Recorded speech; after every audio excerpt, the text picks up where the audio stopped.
Под окном черемуха колышется, распуская лепестки свои.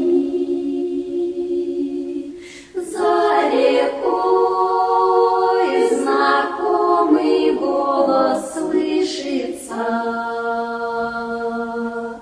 да поют всю ночку соловьи.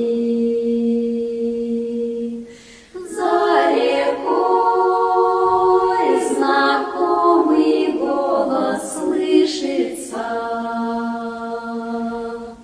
да поют всю ночку соловьи. Ох, зачем тобою сердце вынуто, для кого